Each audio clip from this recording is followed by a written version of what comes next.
Donc salut à tous, donc aujourd'hui je vous amène à l'épandage de fumier et en fin de vidéo je vous amènerai le couvrir. Et donc là aujourd'hui je sors du fumier de la stabulation et après je vous montrerai quand je sortirai du fumier dans les champs. Allez, je vous montre tout ça.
J'ai mes pendeurs de la journée chargés et là je pars direction le champ.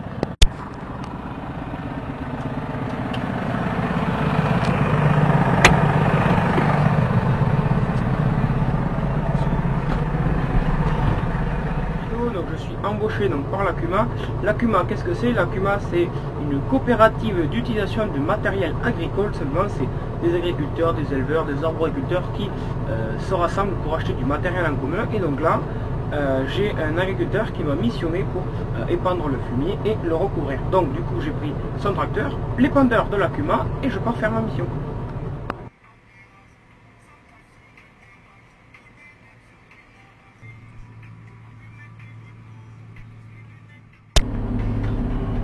Et donc là je suis à peu près à 6,5-7 km/h et je tourne à 840 tours minute.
Bon voilà, je viens de finir de curer le stabule et du coup là direction les andins qui ont été faits durant l'hiver. Allez, à tout à l'heure.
Allez, premier chargement fini.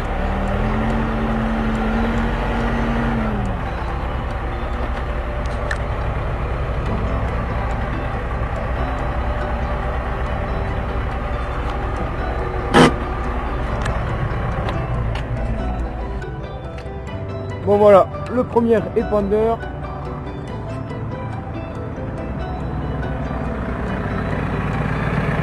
Et donc là en plus, comme le tas de fumier est sur une prairie à quelques kilomètres de la parcelle, à chaque fois je dois faire que des allers-retours.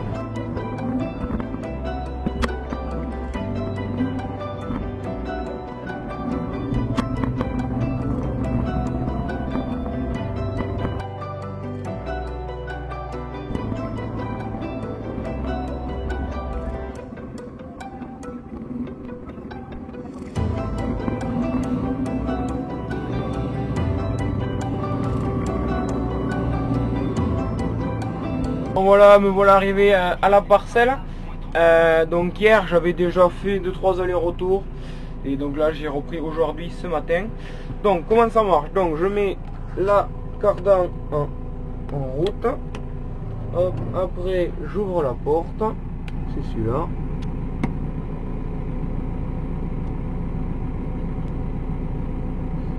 Hop, c'est bon, la porte elle est ok. Donc après, voilà, je hâte que mes réglages soient bons. Donc tout est bon à peu près, voilà. 6,5 km/h. Une fois que c'est bon, je mets mon marche avant. J'active mon tapis. Allez, donc je mets ma vitesse programmée. Et maintenant, mais plus qu'à rester droit.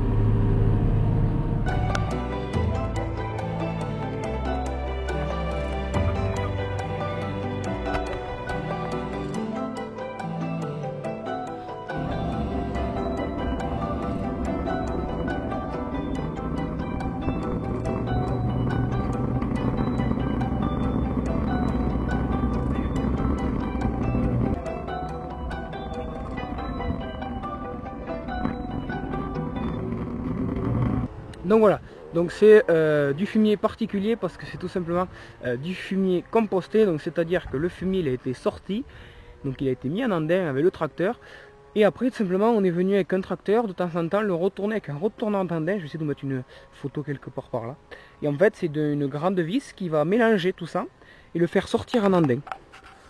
C'est pour ça qu'on a cet effet compost. Voilà, donc je me retrouve à l'arrière donc de l'épandeur, et à l'arrière de l'épandeur on y retrouve donc des hérissons. C'est tout simplement un tube avec des disques et des dents, et tout simplement ça marche comment? C'est dès que la porte va se lever, un tapis va pousser le fumier vers la sortie, et donc après une fois, donc ces doigts là vont attraper le fumier et ils vont le propulser à l'extérieur, donc à peu près sur 10 mètres à peu près, 5 mètres de chaque côté, et après on peut augmenter un peu la distance ou la diminuer.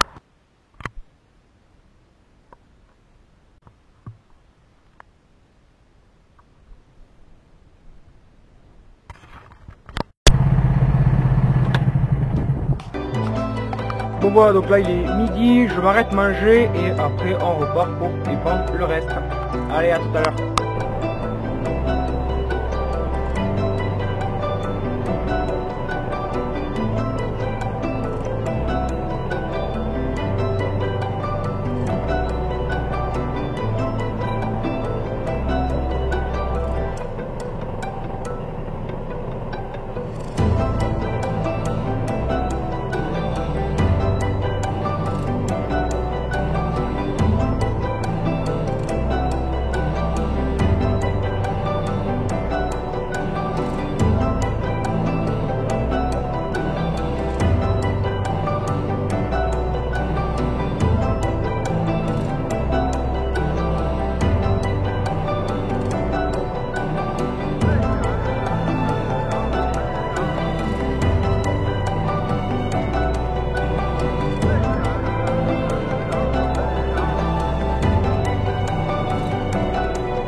Bon salut, nouvelle journée. Donc aujourd'hui j'ai attaqué le couvert crop tout simplement.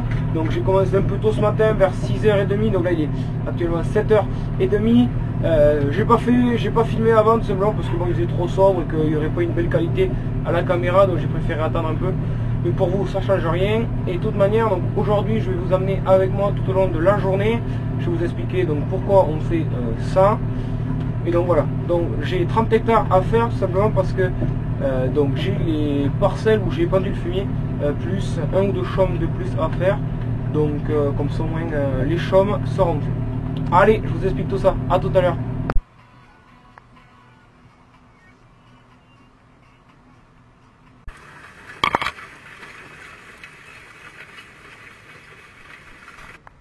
Prochain passage, il y a une borne, donc je vais le prendre.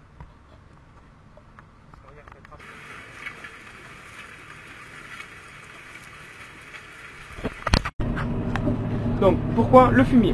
Donc le fumier c'est un produit qui améliore la qualité des sols, et quand le fumier est composté ou se décompose, sa teneur en engrais organique permet donc de favoriser donc, les sols pauvres, et donc le fumier fait aussi donc de l'humus, qui est important pour la terre mais aussi pour les êtres vivants qui se trouvent à l'intérieur, donc les vers de terre et autres, et les microbiens aussi, donc tout ce qui est champignons et bactéries qui vont aider à la décomposition de ce fumier et à l'intégration du fumier dans la terre.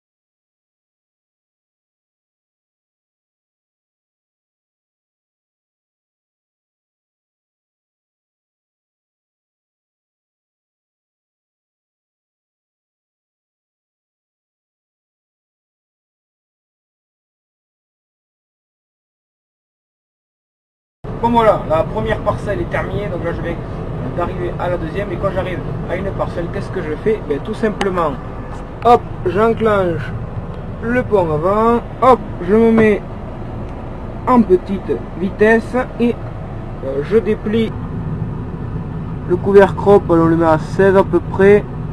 Hop, une fois que ça c'est bon, je ferme l'hydraulique pour éviter qu'il bouge, et puis ben, maintenant on peut y aller.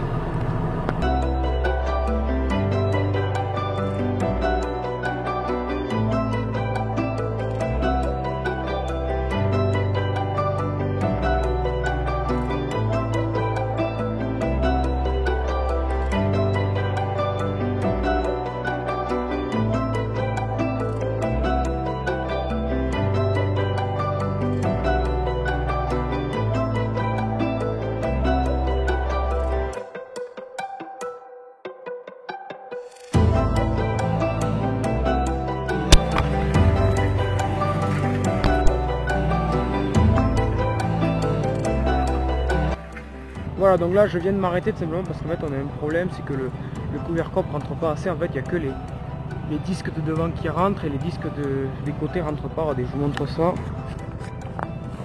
Donc là c'est les disques du milieu, et là c'est les disques extérieurs.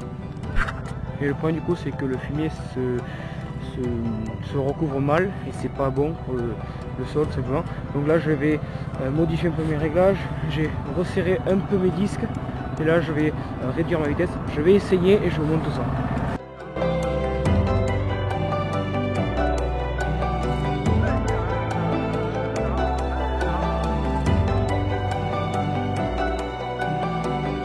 Bon voilà, je viens de faire ma nouvelle ligne avec mes nouveaux réglages.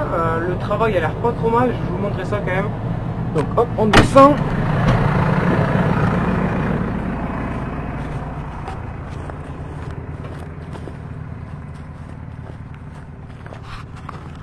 Voilà, donc on peut voir que ça travaille un peu plus. Donc là c'est les dents extérieures et on voit qu'elles retournent plus de terre qu'au début, que tout à l'heure notamment. Et au milieu on voit que ça fait toujours le même travail. Donc là j'ai trouvé le bon réglage, la bonne ouverture et la bonne vitesse. Donc là je tourne à 4 km/h au lieu de 5. Donc Le problème, voilà, malheureusement de cette année notamment, c'est la sécheresse. Et voilà. Donc là, comme c'est la sécheresse, les terres sont très sèches et très dures. Et l'inconvénient qu'on a, voilà, c'est qu'on ne peut pas travailler comme on veut, à la période qu'on veut, et surtout ça abîme beaucoup les outils. Donc c'est pour ça qu'il faut faire attention et aller très doucement et contrôler régulièrement son matériel, parce que là, voilà, c'est des périodes où le matériel souffre avec la chaleur notamment et les sols durs et autres. Donc c'est pour ça qu'il faut faire très attention au matériel aussi. Bon, voilà, donc la parcelle avance bien malgré tout. Donc comme je disais, en fait, pour faire cette parcelle, du coup on a dû modifier les réglages donc, de l'outil. Et qu'est-ce que j'ai modifié? J'ai simplement réduit ma vitesse et fermé un peu plus les disques. Et l'inconvénient de fermer les disques, en fait, c'est que ça favorise les grosses mottes. Et le problème des grosses mottes, c'est qu'elles seront très compliquées à reprendre après avec ces chaleurs et la terre, tout simplement. La terre est très dure. Donc l'inconvénient, voilà, de faire des mottes, c'est que ça sera plus compliqué après pour les semis de printemps ou d'automne à retravailler. Chaque outil, après, voilà, a ses avantages et ses inconvénients. C'est pour ça que c'est très important de bien choisir son outil, pourquoi le passer, à telle date, à telle période, voilà.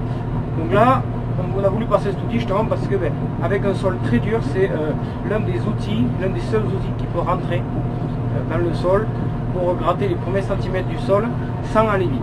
C'est le problème d'un déchauffeur normal, c'est que ça rentre peu dans le sol, mais il faut aller à une vitesse à peu près à 10 km/h. Et là, c'est trop rapide, on casserait tout. Donc, le Covercross, c'est un bon outil parce que voilà, il rentre dans le sol et là, on roule à entre 4 et 5 km/h. Donc, ça évite de casser l'outil, mais voilà. L'inconvénient, c'est que du coup, on fait des grosses mottes parce que on a dû fermer un peu plus l'outil pour que ça rentre. Et du coup, ce sera plus compliqué pour après. Mais tout autant, il remplit sa mission de couvrir le fumier. Donc voilà. Donc chaque outil en fait a ses avantages et ses inconvénients. Donc celui-là, son inconvénient, c'est que plus tu le fais, en plus il fait des grosses mottes et c'est plus compliqué après à retravailler. Mais l'avantage, c'est qu'on peut quand même enfouir le fumier avec des chaleurs comme ça.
Voilà, c'est bon, je viens de rattaquer le deuxième petit champ. Regardez, hop, je sais pas si on va le voir, mais au fond il y a le premier. Là, j'ai rattaqué le petit. J'en ai à peu près pour 1 heure, 1 heure et demie, et après j'attaque le grand de 8 hectares. Et voilà, comme on peut le voir derrière, je suis en train de faire la dernière tournière. Et puis c'est fini pour ces 2 parcelles. Donc regardez, la première et hop, la deuxième qui est juste là. Donc ces 2 parcelles sont terminées, mais là il ne me reste plus qu'une où il y a du fumier. Et après j'ai 2 ou 3 chaumes il me semble à faire. Voilà, arrivé donc à la grande parcelle. Voilà, je viens de commencer, je ne sais pas si on peut le voir derrière. Donc comme je disais tout à l'heure, c'est une parcelle qui fait 8 hectares et c'est une parcelle où j'avais apporté du fumier composté en début de semaine. Voilà.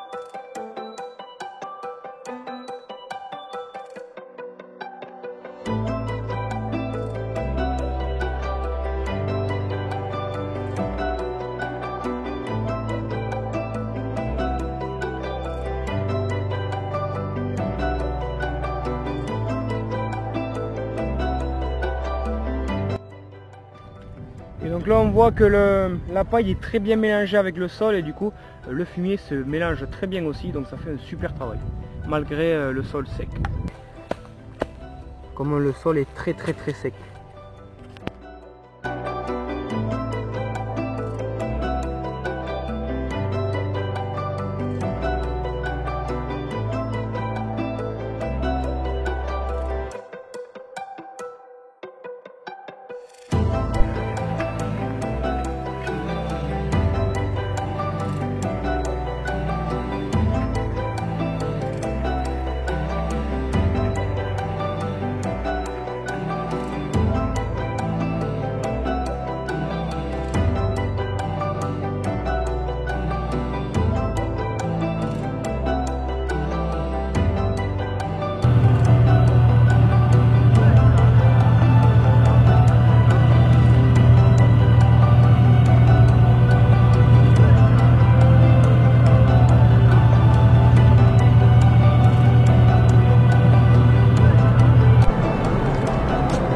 Bon ben fin de journée pour moi, voilà.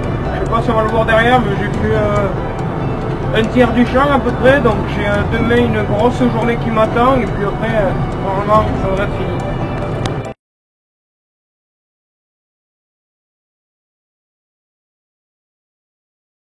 Bon voilà, c'est la fin de cette vidéo, j'espère qu'elle vous aura plu. Si c'est le cas, n'hésitez pas à me le dire en commentaire si la vidéo était bien, si le contenu vous plaît. N'hésitez pas à liker la vidéo, à vous abonner, on arrive bientôt à s'abonner, donc vraiment merci à vous et puis je vous dis à la prochaine. Allez, ciao!